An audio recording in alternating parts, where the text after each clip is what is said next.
Marcus Pettersson's so smart that he's always a good talker, but there's a little bit of extra pep to his step when he knows he's playing well. And you know what? He is. Good morning to you.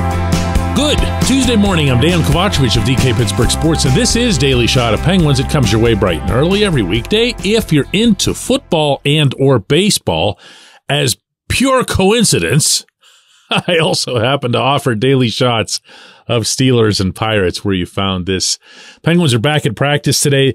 The Penguins are headed then to Detroit to face the Red Wings tomorrow night.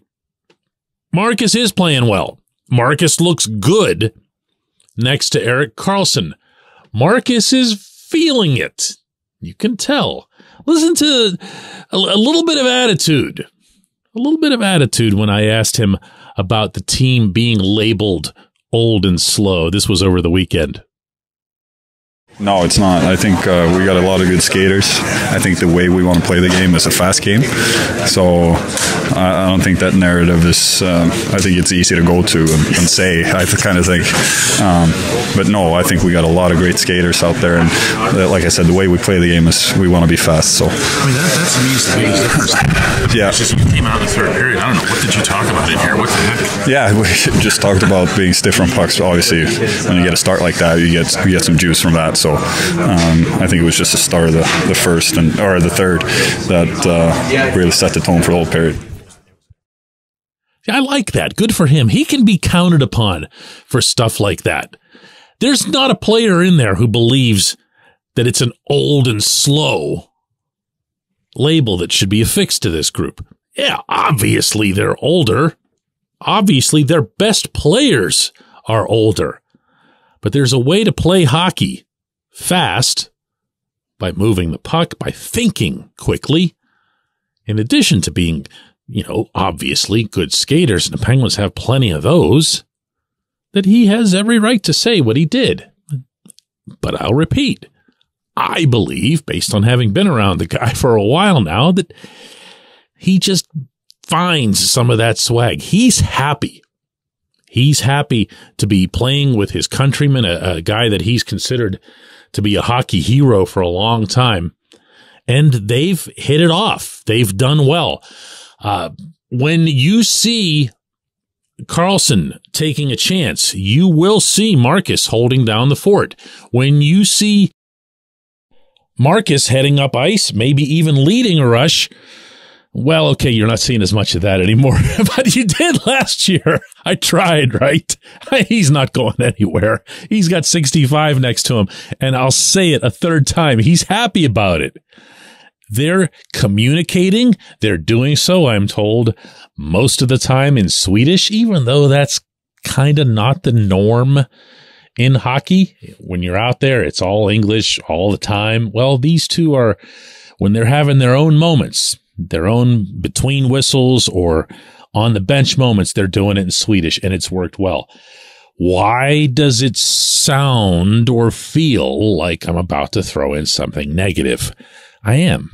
I have not been wild about these last couple of games between Ryan Graves and Chris Letang.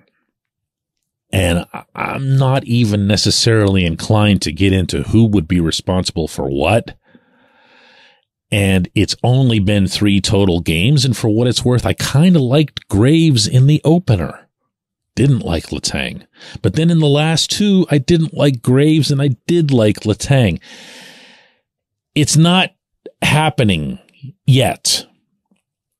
But the way I see it is this. The Penguins have no choice, really, but to give this one a good, long look. This isn't one of those that you blow up after seeing 1 or 2 things you don't like.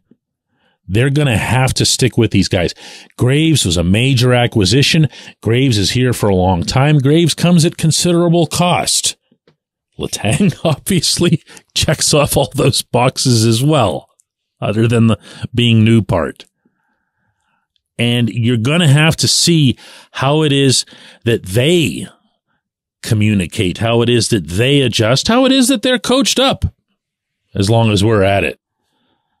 But the other reason you're going to have to be patient with this is there isn't exactly anybody ready to take Graves' spot. You going to move P.O. Joseph up? I know P.O.'s peripherals, his advanced stats are pretty good. They're actually way better than Graves's, but I also know that P.O.'s barely been out there.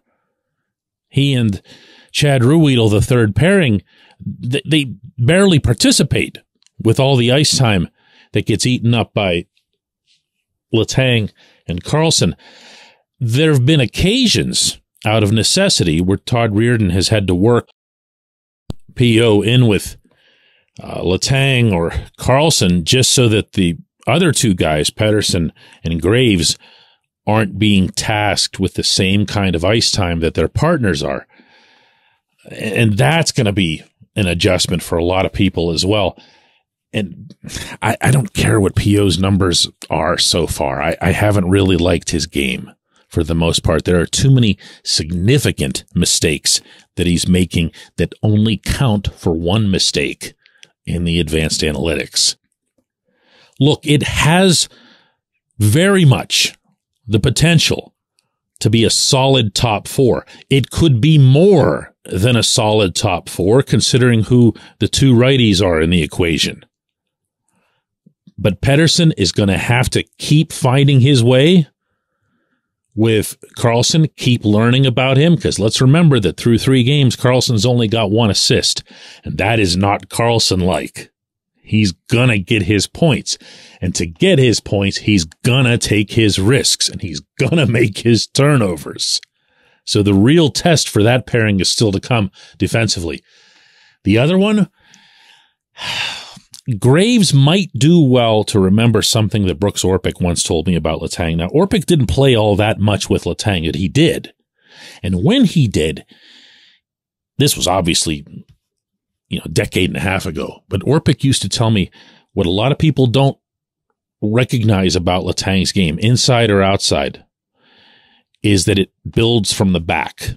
He's not a natural rusher. He's not natural to be joining or certainly not leading the rush.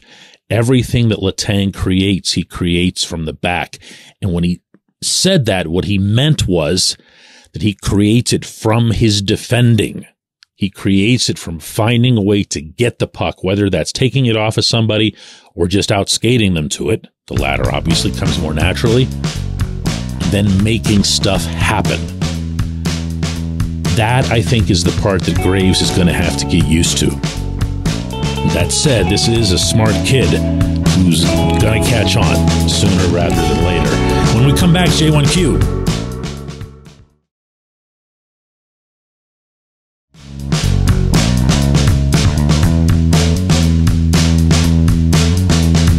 Today's J1Q comes from Justin, who says, DK, maybe they can actually stop playing it safe and just jumble the lines a little bit this year. How about putting Rickard Rakell on the third liner? I don't know, take Jeff Carter out of the lineup completely.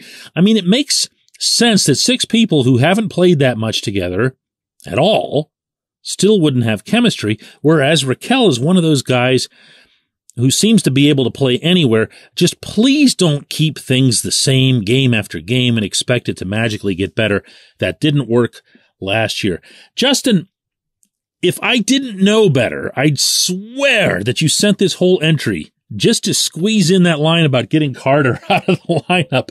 As it is, though, since I'm giving you the benefit of the doubt, what I believe you're referring to, although you didn't say so explicitly, you said 6 people who haven't played much together.